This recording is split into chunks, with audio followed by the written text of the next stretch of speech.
அந்த 8.3 விழுக்காடு வந்து தொடருமா? அது வந்து விஜய்னால தான் நமக்கு வந்துச்சு, விஜய் அவர்களால தான் நமக்கு வந்துச்சு, தளபதி விஜய் வந்து மைக்கப்புடி அப்படின்னு சொன்ன அந்த பாட்டுனால தான் நமக்கு ஓட்டு வந்துச்சு அப்படின்னு சொல்லிட்டு குற்றச்சாட்டுகள் இப்போ தமிழக வெற்றி கழகம் ஆரம்பிச்சிருக்க விஜய் சார்ந்த அவருடைய தம்பிகள்லாம் சொல்றாங்களே, அதை எப்படி பார்க்குறீங்க? இந்த தேர்தலில் நம்ம யார் கூட போட்டி போட போறோம்? திமுக அதிமுக கூட போட்டி போடுறோமா, இல்லை தமிழக வெற்றி கழகத்து கூட போட்டி போடுறோமா? நமக்கு இங்கே வந்து பார்த்தீங்கன்னா நம்ம 2014 கொள்கை முழக்கமாக வச்சது தேசிய கட்சிகளோட திராவிட கட்சிகளோட எங்களுக்கு போட்டி என்றதை நாங்கள் அறிவிச்சோம். அதன்படி தான் இன்றைக்கும் அதுலேருந்து ஒரு விழுக்காடு கூட பெறலாம். விஜய் அப்படின்னா நமக்கு போட்டியிலே இல்லை உறுதியா அவரையும் சேர்த்து தான் போட்டி. ஏன் என்றால் அவரோட சித்தாந்தத்திலையும் திராவிடம் என்ற வார்த்தை இருக்கு. அதனால்தான் அண்ணன் சீமான் அவர்கள் விஜய் அவர்கள் கட்சி ஆரம்பிக்கும் போது ஆரம்பிக்கிறதுக்கு முன்பாக என் தம்பி வந்துருவாரு அப்படின்ற நோக்கத்துக்காக இது மறைமுகமான எதிர்பார்த்தது நடக்காம போயிடுச்சு, வருத்தப்படுறோம். எதிர்பார்த்தது நடக்காம போய்விட்டது அப்படின்ற வருத்தம்லாம் எங்களுக்கு எதுவும் கிடையாது. அவர் ஒரு தமிழ் குடி, அவர் ஒரு தமிழர் என்ற அடிப்படையில் என் தம்பி வந்தால் நல்லா இருக்கும் அப்படின்றதுக்காக ஆரம்பிச்சது. ஆனால் என்னைக்கு விக்கிரவாண்டி மேடையில் இந்த சித்தாந்தம், தமிழ் தேசிய சித்தாந்தமும் திராவிட சித்தாந்தமும் ஒன்று என்று இந்த பொதுமக்களை நம்ம இளைஞர்களை குழப்ப ஆரம்பிச்சாரோ, இது திராவிடத்தை விட மிகப்பெரிய சீர்கேடு இந்த தமிழக வெற்றி கழகம். முதலில் இந்த தமிழக வெற்றிகள் புறம் தள்ள வேண்டியது நமது நோக்கம் என்பதாக தான் திராவிட கட்சிகளோட தேசியர்கள் அதை இணைச்சு இன்றைக்கு இவர்கள் மீது எந்த விதமான பாரபட்சம் இல்லாமல் இந்த கட்சிகளை தேசிய கட்சிகளை திராவிட கட்சிகளை எப்படி எதிர்மோ அதை இணையாக இவர்களை எதிர்க்க வேண்டும் என்ற நோக்கத்திலிருந்து நாம் கட்சியாக இப்போ செயல்பட்டிருக்கோம். மற்றபடி அவர் சித்தாந்தத்தோடையோ நாங்கள் கூட்டணிக்கு வருவாங்கன்றதுக்கு நாங்கள் என்றைக்கும் எதிர்பார்த்ததே கிடையாது. இன்றைக்கு அவர் வேண்டுமானால் பேசியிருக்கலாம், கூட்டணிக்கு வரலாம் இல்லையா அப்படின்னு அவர் பேசிக்கலாம். நாங்கள் இது வரைக்கும் எங்கள் அண்ணன் கிட்டத்தட்ட பல ஆண்டுகளாக பேசிக்கிறது. நாங்கள் என்றைக்கும் இப்பவே சொல்லிட்டாரு, 2029 தனித்து தான் 40 இடத்துலையும் போட்டி அப்படின்னு என்னைக்கும் சொல்லிட்டார். இப்பவே நாங்கள் அறிவிச்சிடும். அதனால வெற்றி தானே முக்கியம். அப்பதானே ஸ்ட்ராங்கா இருக்கும். போற எல்லாத்துலயுமே தோத்துக்கிட்டே இருக்கும். தளபதிகள்லாம் ஒருத்தவங்கலாம் நம்ம வேற மாற்று பாதைக்கு சென்றுகிட்டே இருக்காங்க. அப்ப புதிய தளபதிகளை உருவாக்குற சமயத்திலேயே அடுத்த போர் வந்துருது. அந்த போர்லயும் தோல்வி பரிசா கிடைச்சதுன்னா நம்ம என்ன பண்ண முடியும்? எங்க அண்ணன் சொல்ற மாதிரி தற்காலிக வெற்றிக்காக நிரந்தர இனத்தின் நலனை விட்டு கொடுக்க நாங்க தயாராக என்னைக்கே இல்லை ஐயா. சொற்கள் நல்லா இருக்குயா, பயன்பாடு நல்லா இருக்குது. எவ்வளவு காலம் இதை சொல்ல அரசியல்வாதிகளுக்கு வேண்டுமெனில் இன்றைக்கு வாக்கு பெற்று நாளைக்கு ஆட்சி அமைப்பதுனால முதன்மையா இருக்கலாம். ஆனா எங்களை போன்ற இன நலம் கொண்ட பிள்ளைகளுக்கு இன்றைக்கு கட்சி ஆரம்பிச்சு நாளைக்கு ஆட்சி பிடிக்கிறது இங்க நோக்கம் இல்லை. ஏன் என்றால் இது நான் எனக்காக செய்கின்ற அரசியல் கிடையாது. என் பின்னாடி வருகின்ற சந்ததிக்காக நாங்க அரசியல் செஞ்சிருக்கிறோம். அதே போலதான் எங்க அண்ணனும். நாங்கள் அனைவரும் எங்க அண்ணன் கூட இருக்கிறோம். எங்க அண்ணன் கொஞ்சம் முன்னாடி இருக்கிறார், அவ்வளவுதான். வேற எந்த மாற்றம் கருத்து கிடையாது. அவர் சித்தாந்தம், அவர் கொண்ட சித்தாந்த தமிழ் தேசிய சித்தாந்தம் இன்று வரை உறுதியா இருக்குது. அவரை எங்க தேசிய தலைவர் சொல்றதுபடி நானே தவறு செய்தாலும் என்னை நீங்கள் புறந்தள்ளுவதற்கு அனைத்து உரிமையும் எங்க தேசிய தலைவர் கொடுத்தாரு. அதே நிலைப்பாட்டில் தான் எங்க அண்ணன் சீமான் இருக்கிறாரு. அவருக்கு அதற்காக தான் அவர் முன்னாடி போற நாங்க கொஞ்சம் பின்னாடி இருக்கோம். மற்றபடி அவருக்கும் எங்களுக்கு எந்த விதமான வேறுபாடும் கிடையாது. நாங்கள் அனைவரும் பயன்படுத்த அவருக்கு கொஞ்சம் முன்னாடி இருக்காரு, அவ்வளவுதான். விஜய் சொல்ற மாதிரியே இருக்கு, எல்லாருமே விஜய் தான், எல்லார் வீட்லயும் ஒரு விஜய் இருக்காங்கன்னு சொல்ற மாதிரி வீட்டுக்கு வீடு நீங்க இதை வேணா எங்க அண்ணன் தான் முன்னாடி ஆரம்பத்துலயும் சொல்லிட்டு இருக்கு. அதை பார்த்து வேணா அண்ணன் விஜய் சொன்னார் நீங்க என்ன சொல்லலாம் தவிர இதை விஜய் பார்த்து நாங்க சொல்லல. ஏன் என்றால் சித்தாந்தம் இல்லாத கட்சி எங்களுக்கு நாங்க ஒரு அடிப்படையிலே ஒரு திராவிட கட்சிகளுக்கு இணையாக கூட நாங்கள் அதை பார்க்க விரும்பலை. ஏன்னா அவர்களுக்கு என்று ஒரு சித்தாந்தம் இல்லை. ஐயா மணியரசன் சொல்வது போல கருவாட்டு சாம்பார், இந்த கருவாட்டு சாம்பார் வச்சுக்கிட்டு ஒன்றும் பண்ண முடியாது, நின்னா இப்படி நில்லுங்க, இல்லைன்னா அப்படி நில்லுங்க, நடுவில் நின்னாக்கா அது மிகப்பெரிய ஆபத்தா போடும் அப்படின்றத நாம அங்கே குறிப்பிட்டு சொல்றமே தவிர அவர் இன்னைக்கு கட்சி ஆரம்பிச்சுக்கிறாரு. அப்ப இளைஞர்கள் விஜய் சொன்னதுனால நாம் தமிழருக்கு ஓட்டு போடலை. அந்த 8% தனியாக இன்னைக்கு இல்லையா, என்றைக்குமே நாம் ரசிக மனப்பான்மை உள்ளவர்கள் நாம் தமிழ்ச்சி வாக்கு செலுத்துறது கிடையாது. அதற்கு மிகப்பெரிய ஆகச்சிறந்த எடுத்துக்காட்டு ஈரோடு கிழக்கு சட்டமன்ற தேர்தலில் நீங்க நல்லா பாத்தீங்கன்னா அங்க மறைமுகமா விஜய் கட்சிக்காரங்க வேற்று கட்சிக்கு வாக்கு சேர்க்கறதுக்கு காணொலிகளை கேட்டாங்க. எதிர்கட்சி நிக்கல, குறிப்பா திராவிட முன்னேற்றத்துக்கு வாக்கு செலுத்து நாங்க கண்கூடா பார்த்தோம். கட்சி ஆரம்பிச்சுட்டாங்க, அவங்களதான் எதிர்க்க போறோம்னு சொல்லிட்டாங்க, கொள்கை எதிரின்னு சொல்லிட்டாங்க பிஜேபியை, இவங்கள அரசியல் எதிரின்னு சொல்லிட்டாங்க. அப்புறம் எதுக்கு போயிட்டு அவங்க திமுக ஓட்டு போட சொல்லணும்? நாங்க கண்கூடா பார்த்தது இவர்கள் மறைமுகமாக திராவிட முன்னேற்ற கழகத்துக்கு வாக்கு சேகரித்ததை நாங்க கண்கூடா எங்க தம்பிமார்கள் அண்ணன்மார்கள் அனைவரும். ஒருவேளை விஜய் திமுகவுடைய பி டீமோ அதாவது இந்த உருவகப்படுத்தப்பட்ட ஏன்னா வார்த்தைகள் வந்து அது நம்ம சொல்வது அரசியல் நாகரிகமா இருக்காது.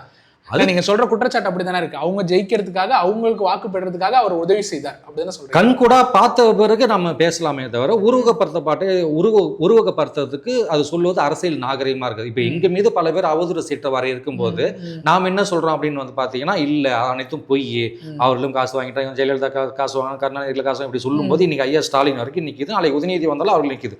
அந்த மாதிரி அவதூறை தாங்கிய நாம இன்னைக்கு இன்னொருத்தர் மீது அவதூறு பரப்புவதை நாம என்னைக்கு விரும்பல, சொல்லல. அது காலம் முடிவு பண்ணும். தமிழக வெற்றி கழகம் என்ற கட்சி இன்னைக்கு ஆரம்பிக்கப்பட்டது. மக்கள் அவர்கள் அங்கீகரித்தால் வெல்லட்டும், வாழ்த்துக்கள். மக்களிடம் தோத்து போயிட்டாக்கா மக்கள் அடுத்ததா யாரையும் கொண்டு வரவே மாட்டாங்க. நான் இன்னைக்கும் உறுதியா சொல்றேன், நீங்க குறித்து வைத்துக் கொள்ளுங்கள். 2026 விஜய் தோத்து போனால், 2029 தோத்து போனால் அவர் உறுதியாக திரைப்படம் நடிக்க போய்விடுவார். 2026 பிறகு சட்டமன்ற தேர்தலில் தோத்து விட்ட பிறகு உறுதியாக திரைப்படம் நடிப்பார். இந்த நாள நீங்க 234 தொகுதியில எந்த தொகுதியில விஜய் நின்னாலும் ஜெயிப்பாருன்னு அவங்க கட்சிக்காரங்க சொல்றாங்க. வெற்றி இருக்குல்ல அவருக்கு, தனி பெரும்பான்மையில ஆட்சி அமைச்சிருவாங்க. அதை வெறுமனே திரைக்கவர்ச்சி மட்டுமே முதன்மைப்படுத்தி இன்னைக்கு விஜய் அவர்கள் களம் காட்டினாக்கா ஒண்ணுமே இல்லைங்க. நான் ஒரே விஷயம் சொல்றேன், விஜயை விட அபரிமிதமான ரசிகர்கள் கொண்டவர் அவருடைய மூத்தவர் ஒருத்தர் இருக்கிறார், அஜித்னு ஒருத்தர் இருக்கிறார். அவர் இந்நாள் வெல்லுவார். விஜயோட அதிக ரசிக்கப்பட்டாலும் அவருக்கு உண்டு. அவரினால் இந்த இடத்தை வெல்லுவார். ஐயா ரஜினிகாந்த் இந்த திரை கவர்ச்சி மாயிலேன்னா தமிழர்கள் விடுபட வேண்டும். இந்த திராவிடம் செய்த மாபெரும் பிழைகள் இதுவும் ஒன்று. அதற்காக தான் இந்த திரையில் தலைவரை தேடாதவர்கள் தரையில் தலைவரை தேடி நாங்கள் மீண்டும் மீண்டும் அதை குறிப்பிட்டிருக்கோம். உனக்கானவன் யார் என்று உணவை நீதான் உண்ண வேண்டும். கருணாநிதி எடுத்து ஊட்டி விடுவாரு, அம்மையா ஜெயலலிதா எடுத்து ஊட்டி விடுவாங்க, ரஜினிகாந்த் எடுத்து ஊட்டுவாரு. நாங்க பார்க்கல, என் உணவை நான் தான் எடுத்து உண்ண வேண்டும். அதே சித்தாந்தத்தை தான் இன்னைக்கு ஐயா விஜய் மேலே நாங்க வைக்கிறோம். உனக்கான விடியலை விஜய் தேடி கொடுக்க மாட்டாரு. உனக்கான விடியலை மாநாட்டிற்கு முன்னாடி இல்லையே, நீ இப்பதான் விக்ரவாண்டி மாநாட்டுல இருந்து தானே இது இருந்துச்சு, அதுக்கு முன்னாடி இல்லையே. அவர் ஒரு தமிழ் குடி, அவர் நாங்க எதிர்பார்த்தோம் அப்படின்னு சொல்றோமே. அப்ப அப்பயே இருந்திருக்கணுமே. அதே திரை கவர்ச்சியோட தானே வந்து ஒருவேளை அவர் திராவிட சித்தாந்தத்தை கையில எடுக்காம வெறும் தமிழ் தேசியத்தை மட்டும் பேசியிருந்தா அன்னைக்கு நம்ம ஏத்திருந்திருப்போமே. ஆமா, ஏத்துந்திருப்போம். ஏன் அப்படின்னு நீங்க சொல்றீங்கன்னாக்கா, அப்ப திரை கவர்ச்சி ஓகேவா? நம்ம கட்சியிலேயே திரை கவர்ச்சியில இருக்கிற நிறைய பேர் வந்து நடிகர்கள் இருக்காங்க, சின்ன திரை நடிகர்கள் நிறைய பேர் இருக்காங்க. நீங்க அதாவது இந்த அளவுக்கு மிகப்பெரிய ஒரு திரைப்பட்டாளர் இன்னைக்கு விஜய் மீது வைக்கின்ற மிகப்பெரிய குற்றச்சாட்டு, நாம் வைக்கிற குற்றச்சாட்டு என்னன்னாக்கா, அவரை நம்பி வருகின்ற லட்சம் இளைஞர்களை அவர் இன்றைக்கு இந்த திராவிட கட்சிகள் இந்த திராவிடம் என்ற சித்தாந்தத்தை வீழ்த்துவதற்காக கடந்த 15 ஆண்டுகளாக நாம் தமிழ் கட்சி போராடி இந்த இன்னைக்கு தான் மிகப்பெரிய ஒரு சித்தாந்தம் திராவிடம் என்ற வீழ்ச்சியை நோக்கி போயிட்டு இருக்கும்போது மீண்டும் அந்த திராவிடம் என்ற சித்தாந்தத்தை கொண்டு வந்த புகுத்தி மக்கள் இந்த இளைஞர்களை மீண்டும் ஒரு பின்னோக்கி கொண்டு செல்வதற்காக தான் அவருக்கு முதன்மையான ஒரு எதிர்ப்பு நாம செய்யறோம். நீங்கள் குறிப்பிட்டதாலும் திராவிடத்தை வீழ்த்த முடியாதுன்ட்டு ஐயா முதல்வர் ஸ்டாலின் சொல்றாங்க. அவங்க எல்லா மாநாட்டிலுமே இது சொல்றாங்க. எந்த கொம்பன் நினைத்தாலும் இது முடியாது, பிஜேபி நினைத்தாலும் முடியாது, வேறு எந்த கொம்பன் நினைத்தாலும் முடியாதுன்னு சொல்றாங்க. அப்போ திராவிடம் இங்க வீழலையே, எல்லா தேர்தலையும் வெற்றியை பெறுறாங்க. 40க்கு 40ன்னு திராவிட சித்தாந்தத்தை முன்னெடுப்பா வச்சு அவங்க வெற்றி பெறுறாங்களே. 13 கூட்டணியை கலைச்சிட்டு நீங்க ஒத்தாலும் நின்று பாருங்க, எங்களோட போட்டி போடுற பாருங்க, யாரு கொம்பு யாரு என்னன்னு தெரிஞ்சிருக்கோம். இப்ப இன்னைக்கு விஜய் அதை தான் சொல்ல வர்றாரு, கூட்டணிக்கு யாரும் வரலங்கிறதுனால அதை சொல்ல வர்றாரு. ஒருவேளை நாம் தமிழரை நம்பி யாரும் கூட்டணிக்கு வர மாட்டாங்களோ. அண்ணன் நிறைய இடங்கள்ல 2016 வாக்குல இருந்து சொல்லிக்கிட்டு இருக்காரு, என்னுடைய தோழர் திருமாவளவன் வந்து என்னுடைய அண்ணன் தான், அவரும் நானும் இணைஞ்சிருவோமே, பாமக அன்புமணி ராமதாஸும் நாங்களும் இணைஞ்சிருவோமே, எங்களுக்குள்ள எந்த முரண்பாடுகளுமே கிடையாது. வட தமிழகத்துல வந்துட்டு இவங்க 2 சமூகத்துக்கு வந்து சண்டையை மூட்டி தான் இவங்க இது பண்றாங்க, தென் தமிழகத்துல அதே மாதிரி 2 சமூகத்துக்கு சண்டையை மூட்டி பண்றாங்க, இவங்களாம் ஒன்று இணைஞ்சோம்னா நாங்களாம் வந்து இதுல வெற்றி பெற்றுடுவோம் அப்படிங்கிறதுனால எங்களை. அப்போ நம்ம இவங்க கூட எல்லாம் கூட்டணி வைக்கிறதுக்கு தயாரா தான் இருக்கும். அப்போ அவங்க வரதானே மாட்டாங்க நம்ம கிட்ட, அவங்க திராவிட கட்சிகளை நோக்கி தானே போறாங்க. அது யாரோட பிழை இல்லை, இது மக்களுக்கு நலன் கிடைக்கணும். திருமாவளவன் ஐயா சொல்றாங்க, மக்களுக்கு நலன் கிடைக்கணும், அதனால சீட்டுலாம் இங்க முக்கியம் இல்லை, தத்துவம் தான் இங்க முக்கியம், மக்களுடைய நலன் தான் முக்கியம். வெற்றி பெற்றாதான் அதிகாரத்துல இருந்தோம்னா அந்த நலனை பெற்று கொடுக்க முடியும். அதனால நான் திராவிட கட்சிகளோட போறேன்னு சொல்றேன். இந்த 10 ஆண்டுகளாக கிட்டத்தட்ட ஐயா ஸ்டாலின் அவர்கள் செய்த மிகப்பெரிய சாதனை அவங்க அப்பா கூட செய்யாதது, கூட்டணியை தக்க வைத்தது. இந்த 2021 19 ஒன்னா இருந்தாங்க, 21 ஒன்னா இருந்தாங்க, 21 24 இப்ப 26 வரைக்கும் இருக்கிறாங்க. இவர்கள் செய்த தமிழர்கள் நலன் என்ன? நம்ம என்ன ஒரு 2-3 எடுத்து நாங்க சொல்லுவாங்களா? 3 ட்ரில்லியன் இவங்க தொழிற்சாலைகள் வந்து அவ்வளவு தொழிற்சாலைகள் இங்க வந்துடுச்சு, நிறைய பெருக்கிட்டோம் அப்படின்னு சொல்றாங்க. இங்க வந்துட்டு இலவச பேருந்து கொடுத்துட்டாங்க. இப்ப பாத்தீங்கன்னா 3 மாதத்துக்கு சேர்த்து 5000 ரூபாய் வந்துட்டு மகளிர் உதவித்தொகை வந்து கொடுத்துட்டோம் அப்படின்னு சொல்றாங்க. இந்த மாதிரி தொடர்ச்சியா மாணவர்கள் நலனுக்காக ஏகப்பட்ட திட்டங்களை வந்து வழிவகுத்திருக்காங்க. வெளிநாடுகள்ல மாணவர்கள் சென்று படிக்கிறதுக்காக வந்து இங்க கொண்டு வந்திருக்காங்க. காலை சிற்றுண்டியை கொண்டு வந்திருக்காங்க. இந்த மாதிரி அவங்க கிட்டத்தட்ட ஒரு 60 திட்டங்கள் அடிக்க சொல்றாங்க. இந்த 5 வருட காலத்துல மட்டுமே அவங்க புதிதா கொண்டு வந்து அது வெற்றி பெற்ற திட்டங்களை சொல்றாங்க. அவர்கள் கொடுத்த வாக்குறுதி மொத்தம் 524. நீங்க ஐயா நேரு கேட்டாலும், அம்மையார் கனிமொழி கேட்டாலும், அம்மையார் ஐயா உதயநிதி ஸ்டாலின் கேட்டாலும் நாங்க 70 விழுக்காடு முடிச்சிட்டோம். ஐயா 90 வரைக்கும் 70, 80, 90 இப்ப நமக்கு என்ன கேள்வினா, 2021 5 லட்சம் கோடியா இருந்த தமிழ்நாட்டோட கடன் இன்றைக்கு கிட்டத்தட்ட இன்னைக்கு நிலைமைப்படி 9.25 லட்சம் கோடியா இருக்குது. நீங்க கடன் வாங்கி மக்களுக்கு இலவசம் கொடுக்கறாங்க. முழு மூச்சா இந்த நாம் தமிழ் கட்சி இலவசத்தை எதிர்த்து நிக்குது. இன்வெஸ்ட்மெண்ட்னு சொல்றாங்க. அவங்க இலவசங்களா பார்க்காம எல்லாமே வந்து இன்வெஸ்ட்மெண்ட்.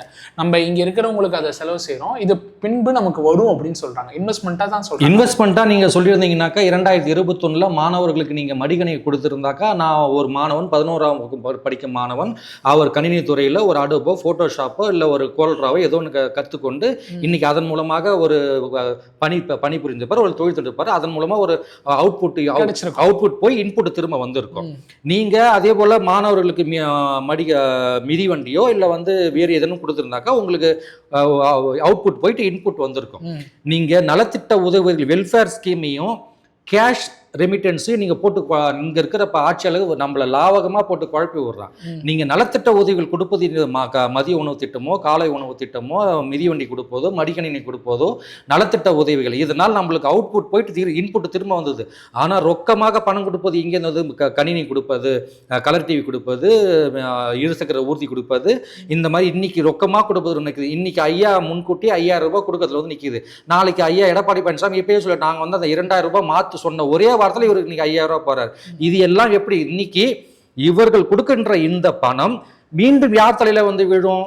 ஒட்டுமொத்த தமிழ்நாட்டு மக்கள் தொகையில வந்து நீங்க இவர்கள் கொடுக்கின்ற ஜிடிபி இன்னைக்கு தமிழ்நாட்டு அரசு கொடுக்குற ஜிடிபி 14 விழுக்காடு நாங்க ஜிடிபி வளர்ச்சின்றாங்க. ஆனா நீங்க இன்ஃபிளேஷன் கழிச்சுன்னா வெறும் 8 விழுக்காடு தானே பொருளாதார நிபுணர் சொல்றாங்க.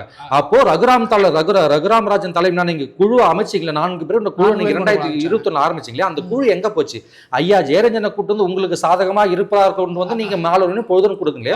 ஒரு நாள் தான் பேசிட்டு இருந்தாரு ஜெயரஞ்சன் ஐயா, தமிழ் தேசியத்தை பேசிட்டு இருந்தாரு. இன்னைக்கு ஒரு நாளாவது ஐயா ரகுராமராஜன் தலைமையிலான குழு என்னாச்சுன்னு இந்த இருக்கிற அரசாங்கம் சொல்லியிருக்குமா? சொல்லியிருக்காது. இது வரைக்கும் சொல்லல, வெளியில சொல்லலையா? இதுதான் இந்த பூதாகாரமாக நாங்கள் அனைவரும் பூதாகாரமாக இருக்கணும் என்று காட்டி தான் இந்த திராவிட கட்சி இந்த நாட்டுல, இந்த தமிழ்நாட்டுல, புதுச்சேரியிலும் திராவிடம் 26 வீழ்கிறது. வீழ்ச்சி தொடங்குகிறதா? வீழ்ச்சி ஆரம்பித்து விட்டது.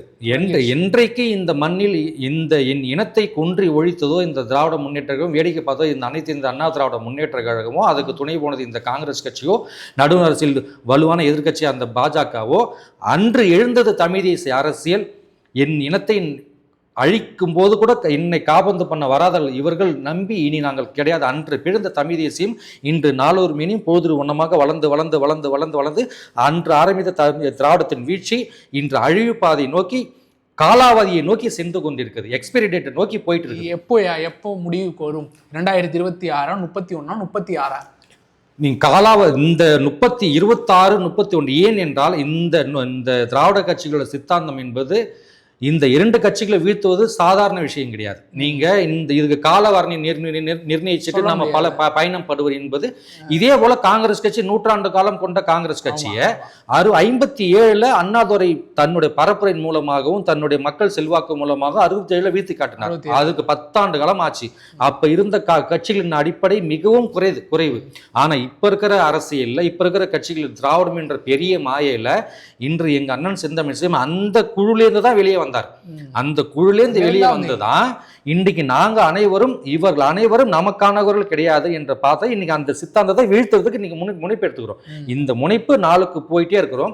அது தேர்தல் பாதையா, அது 26, 31 கேட்டீங்கன்னாக்கா தேர்தலுக்காக நீங்க குறிப்பிட்டு சொல்ல முடியாது. ஆனால் ஒரு நாள் உறுதியாக இந்த மண்ணில் திராவிட சித்தாந்தம் வீழ்ந்தே தீரும், தமிழ் தேசியத்தை வளர்ந்தே தீரும். புதுச்சேரியிலும் இதே தானா? புதுச்சேரிக்கும் அதே தான். ஏன்னா இந்த மண்ணுக்கும் புதுச்சேரிக்கும், திராவிட தமிழ் மண்ணுக்கும் புதுச்சேரி மண்ணுக்கும் ஆகச்சிறந்த வேறுபாடெல்லாம் ஒன்றும் கிடையாது. ஒரு எல்லை கோடு தான் வகுக்குதே தவிர அதன் சித்தாந்தம் தான் இந்த சித்தாந்தம். அங்க இருக்கிறது தமிழர்கள் தான், இங்க இருக்கிற தமிழர்களும்.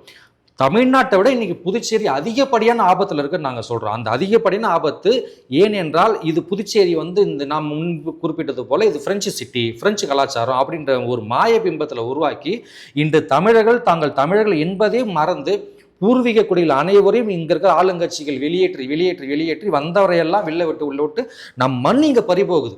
நிலம் இழந்தால் பலம் இழந்து போகும், பலம் இழந்தால் இனம் அழிந்து போகும் என்பது புதுவை ரத்தனதுரைய கூற்றை நாங்கள் மனசில் வச்சுதான் இன்னைக்கு நாங்கள் களத்தில் உறுதியாக செயல்பட்டு இருக்கிறோம்.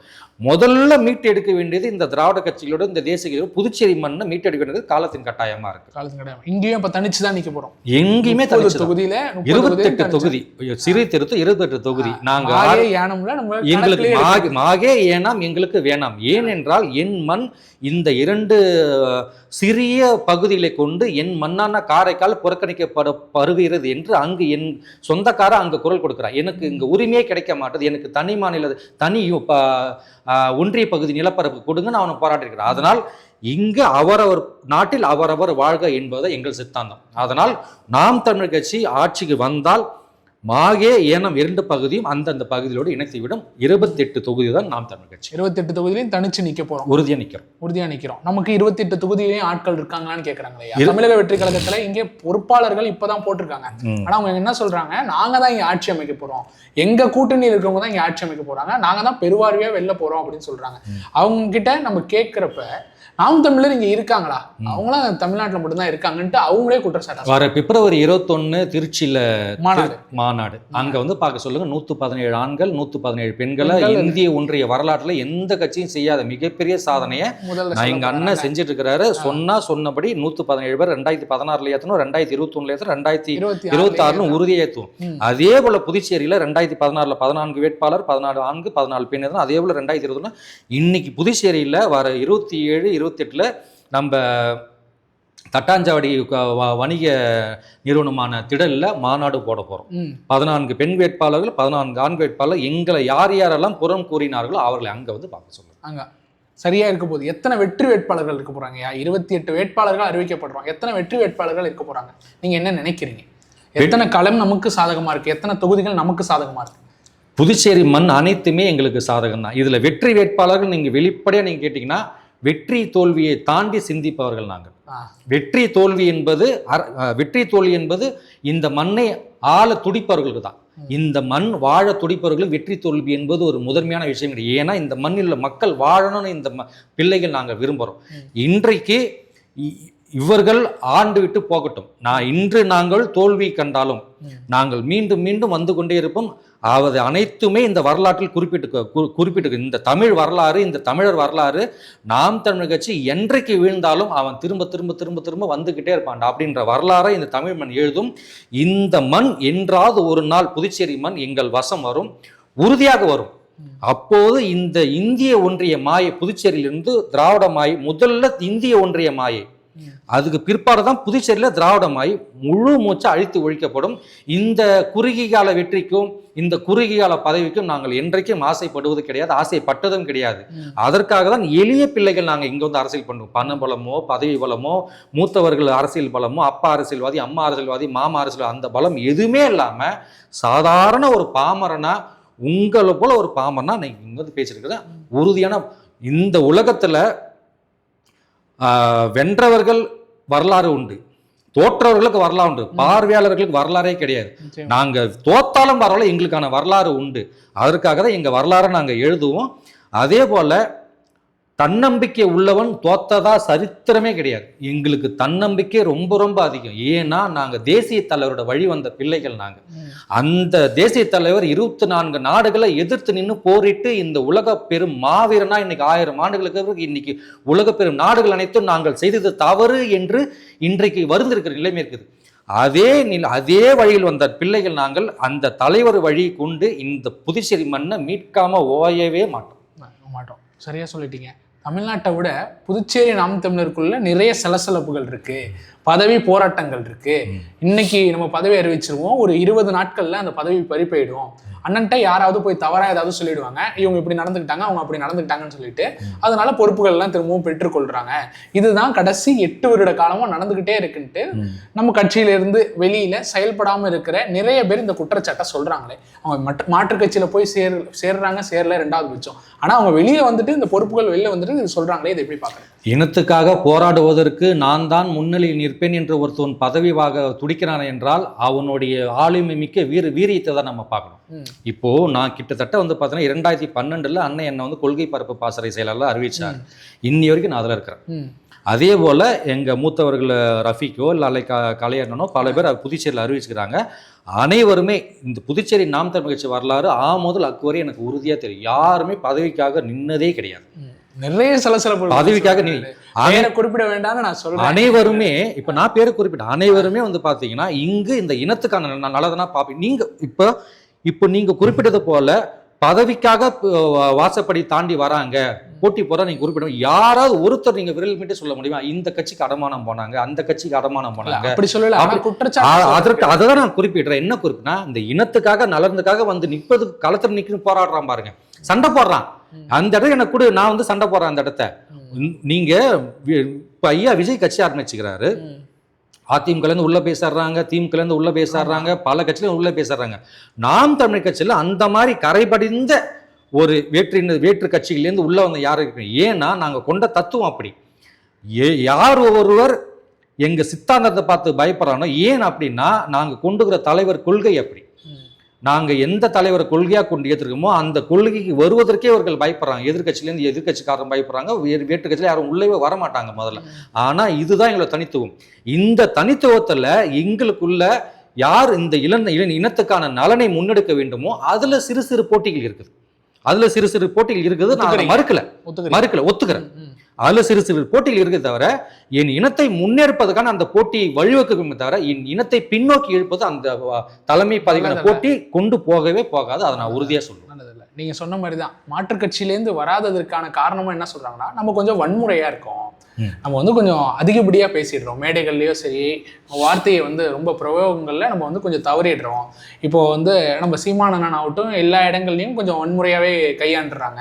அதனால நம்ம கிட்ட வர மாட்டாங்க. இப்போ சாட்டை துரைமுருகன் ஆகட்டும், அவங்க போயிட்டு அங்கே பேசுறப்ப நான் வந்துட்டேன், நம்ம வா அப்படின்னு சொல்றாங்க. அங்கே போயிட்டு நான் வந்துட்டேன், இங்கே தான் இருக்கேன் அப்படின்ட்டு ஒரு வன்முறையான பேச்சை தான் அங்கே என்ன வேணா பண்ணி பாரு அப்படிங்கிற மாதிரியான ஒரு தோணியில தான் பேசுறாங்க.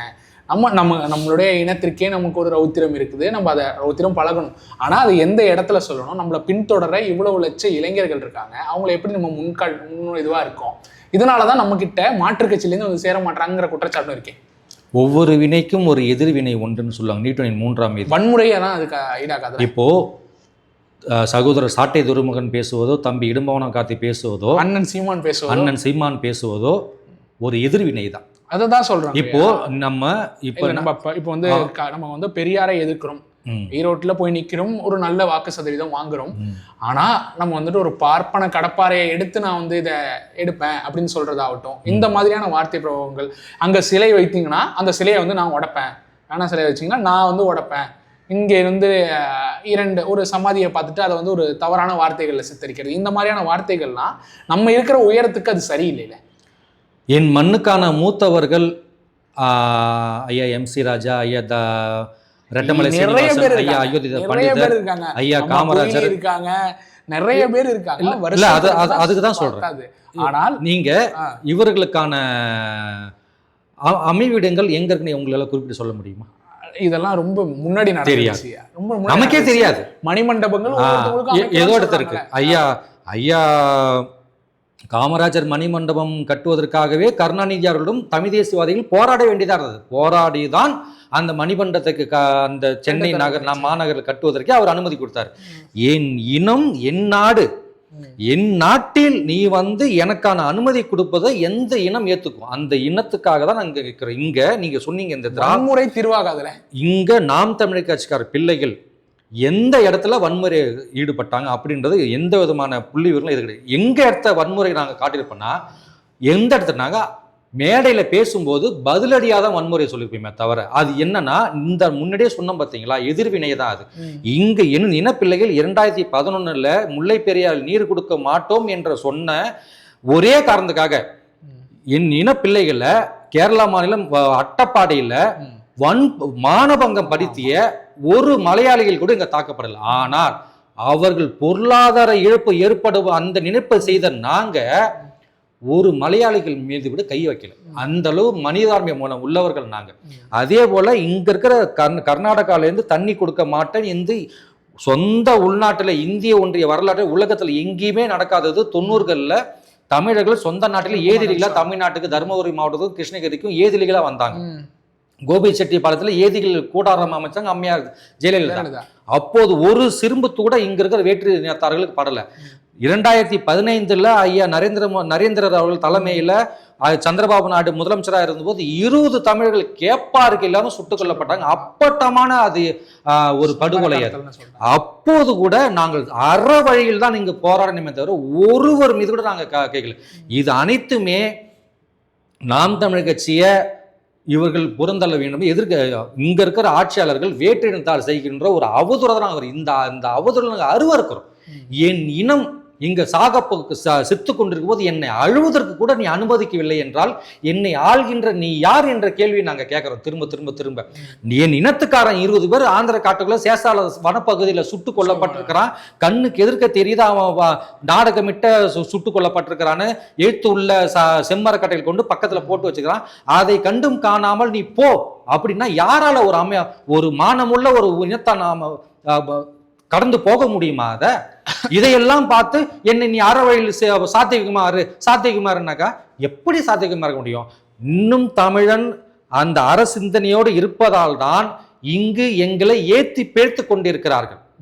இதே போல கிளர்ச்சியை உண்டு பண்ற மாதிரி இல்லைங்க, நான் கிளர்ச்சியெல்லாம் உண்டு பண்ணல. இத்தனை நாள் நாங்க பேசும்போது எங்களை ஏமாத்தி இருக்கும்போது நாங்க உங்களுக்கு எளிமையா இருக்கிறோம். ஆனா ஒரு வார்த்தை நாங்க பேசுற உடனே நீங்க கொந்தளிச்சு கிளர்ச்சியை உண்டு பண்ணி சொல்றீங்க பாத்தீங்களா? நம்மள பின்தொடர யாரும் அந்த மாதிரி நாங்க பண்ணுவோம். அதற்காக தான் இந்திய ஒன்றிய அரசு சட்டப்படி எனக்கான உரிமையை நான் பெறுவேன் என்று அண்ணன் சீமான் அவர்கள் கட்சி ஆரம்பிச்சுக்கிறாங்க. அந்த கட்சி இன்னைக்கு மக்கள் அங்கீகரிச்ச இந்திய ஒன்றியமே இன்னைக்கு அங்கீகரிக்கப்பட்ட கட்சியை ஒரு சின்னம் ஒதுக்கியாச்சு. எல்லாம் அதன் வழிதான் நாங்க பயணப்படுறோமே தவிர நீங்க வரலாற்று நெடுக்கவே எந்த ஒரு இனத்துக்காக வாழும் உரிமை அனைவருக்கும் உண்டு. வாழும் உரிமை தமிழர் எமைக்க உண்டு சித்தாந்தோட. அதற்காக தான் இந்த 234 தொகுதியிலையும் சமூக நீதியை காப்பதற்காக இந்த எத்தனை விழுக்காடு இத்தனை சாதி இருக்கிறாங்களோ அவர்களுக்கு இந்த பிரதிநிதித்துவம் கொடு. இத்தனை விழுக்காடு இத்தனை சாதி இருக்கலாம் அவங்க பிரதிநிதித்துவம் தெரியலையே. பழைய கணக்கிலேயே தான் நம்ம பேசிக்கிட்டு இருக்கோம். அதுக்காக தான் நாங்க முன்னெடுத்து சொல்றது எந்த கட்சியில் ஐயா மருத்துவர் ஐயாவுக்கு பிறகு நாம் தமிழ் கட்சி மட்டும்தான் சாதிவாரி கணக்கெடுப்பு எடுங்கன்னு சொல்ற ஒரே கட்சி நாம் தமிழ் கட்சி. 2வது கட்சி நாம் தமிழ் கட்சி மட்டும்தான். முதல்ல ஐயா சொல்றாங்க, 2வது நாங்க சொல்றோம். இந்த திராவிட கட்சிகள் ஏன் பயப்படுகிறது? இங்கு புதுச்சேரி ஆள்கின்ற அரசு ஏன் பயப்படுறது? ஜாதி வாரியா அப்புறம் திரும்பவும் இந்த மாதிரியான பிரச்சனைகள், ஜாதிய பிரச்சனைகள் ஒருங்கிணைஞ்சிரும். அப்புறம் நிறைய இந்த மாதிரியான இப்ப ஓரளவு திருந்தி வராங்க. முன்னாடி இருந்த மாதிரி வட தமிழகத்திலேயோ தென் தமிழகத்திலேயோ மாதம் 2 கொலைகள் 3 கொலைகள்னு நடக்காம இப்பதான் எல்லாமே குறைஞ்சுக்கிட்டு வருது. மீண்டும் இந்த மாதிரியான சாதிய வன்முறைகள்ல இளைஞர்கள் ஈடுபடுவாங்க.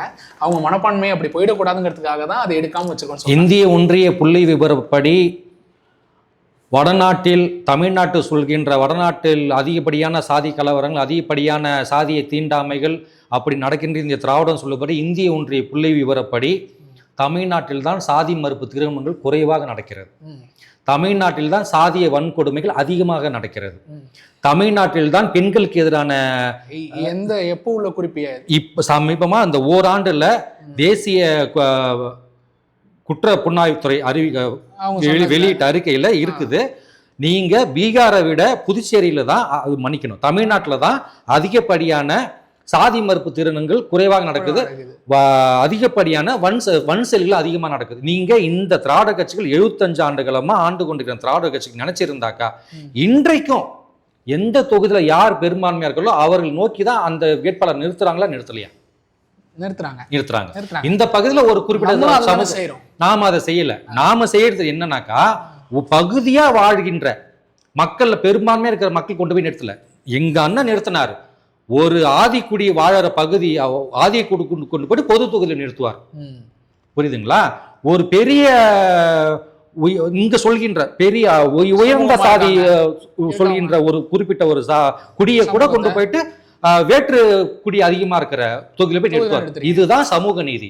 இன்றைக்கு குயவர்களுக்கோ பிராமணர்களுக்கோ தமிழ் பிராமணர்களுக்கோ இங்க அங்கீகாரம் இல்லாத செய்துதான் இங்க இருக்கிற திராவிடர்கள் செய்து. நாங்க அனைத்து பிரிவுகளுக்கும் திண்டுக்கல்ல ஒரு தங்கையை நிறுத்தி வைக்கிறோம், மயிலாப்பூர்ல ஒரு தம்பி அருணை நிறுத்தி வைக்கிறோம், அண்ணன் தலைமையில அண்ணன் நிறுத்தி வச்சுக்கிறாரு. இப்படி சமூக நீதியை காக்கிறது இங்க தமிழ்நாட்டுல தமிழ் குடிகள் அல்லாமல் தமிழ் தேசிய சித்தாந்தத்தை ஏற்றுக்கொண்ட சௌராஷ்டிரக்காரங்களுக்கு மதுரையில் கொடுக்கிறோம்.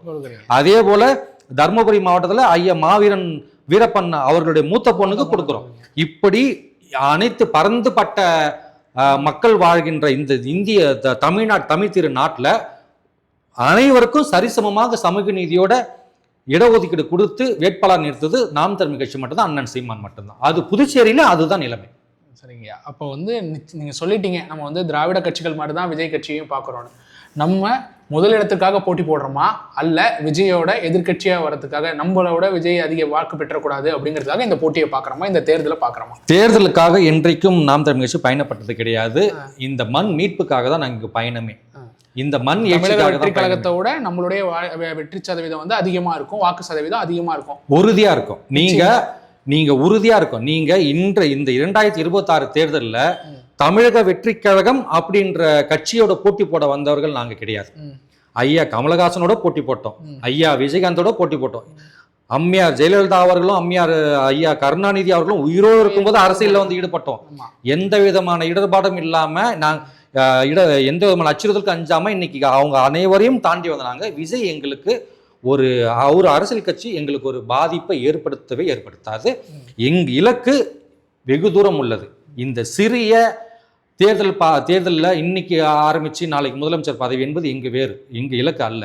எங்க இலக்கு இந்த மண் தமிழருக்கானதான் மாறணும். நீங்க குறிப்பிட்டது போல 85 கோடியில கருணாநிதிக்கு கடற்கரை தமிழர் கடல்ல சிலை வைப்பேன் என்று வைத்து காட்டுகிறேன்னு எங்க அண்ணன் சொன்னார் பாத்தீங்களா? அந்த தைரியத்தை கொடுத்ததுதான் இங்க தமிழ் தேசியம். இது வரைக்கும் இந்த திராவிட கட்சிகளை பார்த்து 5 தான் என் முன்னோர்களான மறைமலடிகளும் ஐயா பாவானாரோ ஐயா பெருஞ்சித்தனாரோ இந்த திராவிட அவதூறை தாங்க முடியாம தான் இன்னைக்கு இந்த மண்ணில் தமிழ் தேசியத்தை எழுச்சி பெற முடியாம இன்றைக்கு நாங்க வீழ்ந்தோம். ஆனா எங்க ஐயா ஆதித்தனார் அப்பவே சொன்னார், நான் இன்றைக்கு நாம் தமிழ் கட்சியை இந்த மண்ணில் இன்னைக்கு கைவிடலாம், ஆனால் என் சந்ததிகள் என் பேர பிள்ளைகள் முன்னெடுத்து சொல்லுவாருன்னு சொல்லிட்டு போனார். அதுக்காக முன்னெடுத்து நாங்கள் கொண்டு போறோம். அதன் முன்னெடுப்பு இன்னும் வீரியமா இருக்கும். எங்களுக்கு இந்த ஆட்சி அதிகாரமோ இந்த தேர்தல் பதவியோ இந்த எதுவுமே கிடையாது. இந்த மண் மீட்சி வரணும், இந்த மண் ஏற்றணும், தமிழனுக்கான வாழ்வியல் இந்த மண்ணில் ஏறணும் என்பதா எங்களை முதன்மையான. 2026 முதல் முறையா சட்டமன்றத்திற்கு நாம் தமிழர் கட்சியிலிருந்து தமிழகத்திலோ புதுச்சேரியிலோ யாராவது செல்வார்களா? இப்போது இருக்கிற கள நிலவரப்படி பெருவாரியான வாக்கு வீழ்காடு உயரும் அப்படின்றது குறிப்பிடுமே தவிர செல்வார்கள் அப்படின்றது உறுதியா சொல்ல முடியாது. நமக்கும் ஒரு சந்தேகம் இருக்கு. சரி, வெளிப்படையா சொல்லிடுறீங்க. இருக்கு 2026 தேர்தலை ஒட்டி ஏன் அதை குறிப்பிட்ட அப்படின்னா, புதுச்சேரியில பணபலத்தை வீழ்த்துவது ரொம்ப எளிதான காரியம் இல்லைங்க. நான் ஏற்கனவே உங்களுக்கு குறிப்பிட்டது போல பாத்தீங்கன்னா தனிநபர் செல்வாக்கு அதிகம். மக்கள் பணம் பெறாம இங்க வாக்கு செலுத்த மாட்டாங்களா? அப்போ மக்கள் மேல அந்த குற்றம் இருக்கு. மக்கள் வாக்கு தேசிய தலைவர் எங்களோட தேசிய தலைவர் குறிப்பிட்டது போல பல பேர் அவர்களை கேட்டாங்களா, என்னங்க நீங்க இந்த மக்களுக்காக நீங்க போராடுறீங்க அப்படின்னு குறிப்பிட்டது போல எங்க தேசிய தலைவர் கூறினார், மக்கள் பாவம் அவங்களை குறை கூறாதீங்க. நீங்க அன்றாடம் வைத்து பொழப்புக்கே இந்த திராவிட கட்சிகளும் இந்த தேசியங்களும் ஓட விட்டு அவர்களை ஒரு எளிய மக்களை பார்த்து யூஆர் கல்பிரிட் அப்படின்னு சொல்லக்கூடாது. ரொம்ப மனசு கஷ்டப்படுறாங்க. அவர்களுக்காக தான் நாங்க இங்க இருக்கிறோம். அவர்கள் குரலாக தான் நாங்க இருக்கிறோம். நாங்க இன்றைக்கு நாங்கள் அவர்கள் குரலாக ஒலிக்க தான் அவர்கள் புரிந்துப்பாங்க. இன்றைக்கு 36,000 வாக்கு வாங்கி புதுச்சேரியில நாங்க நீங்க மண்ணில் நிற்கினா எந்த ஒரு கட்சியால அது முடியும்? புதுச்சேரியில சாத்தியமே இல்லை. நீங்க 1000, 2000, 5000 வரைக்கும் இங்க கொடுக்கறது பல பேர் துணிஞ்சாலும் இந்த 36,000 வாக்கு என்பது இந்த மிக வெளிப்படையா கூறணுமா இன்னைக்கு ஆளுங்கட்சி நாங்க தான் அப்படிதான் சொல்ல முடியுமே தவிர இந்த பணத்துக்காகவும் இங்க இருக்கிற ஒரு பகட்டான வாழ்க்கைக்காகவும் இந்த மக்களை குறை கூற நாங்க விரும்பல. ஏன்னா அவங்க எங்க அப்பா, எங்க அம்மா, எங்க தாத்தா, எங்க அக்கா, எங்க அண்ணன், அவர்களை குறை கூறுவது என்ன நானே குறை கூறுவது போல. அவர்களிலிருந்து ஒருத்தர் வெளியே வந்துட்டேன். இப்ப நான் என் குடும்பத்தை திருத்துவேன், எங்க அண்ணன் அவர் குடும்பத்தை திருத்துவோம், அவங்க புள்ள மனோஜை திருத்துவாரு. அதே போல இன்னொரு தம்பி இன்னொருத்தர். அதுதான் பரவலாக ஒரு தனி மரம் தோப்பாது என்ற மாதிரி தனித்தனி மரங்கள் தான் தோப்பாகும். அதற்காக தான் இந்த தமிழ் தேசியம் என்ற ஆலமரத்தை நாங்கள் அடிவேரிலிருந்து வளர்த்து கொண்டு வரும். அது ஆழம் விழுது போல வளர்ந்து இந்த சமூகத்தை இன்றாவது ஒரு நாள் ஆரம்பித்து காபந்து பண்ணதை எங்களுடைய எண்ணம். எந்த குறுக்கீடும் செய்யல. 2026 தேர்தலை ஒட்டி மக்களுக்கு ஒரு நிமிடம் இடைவெளி இல்லாமல் நீங்கள் என்ன சொல்லணுமோ நீங்கள் நேரடியாக சொல்லிடுங்க. அன்பார்ந்த தாய் தமிழ் உறவுகளை, வருகின்ற 2026 சட்டமன்ற தேர்தல் தமிழகத்திலும் புதுச்சேரியிலும் இன்னும் ஒரு சில நாட்களில் அறிவிக்கப்பட உள்ளது இந்திய ஒன்றிய தேர்தல் ஆணையத்தால்.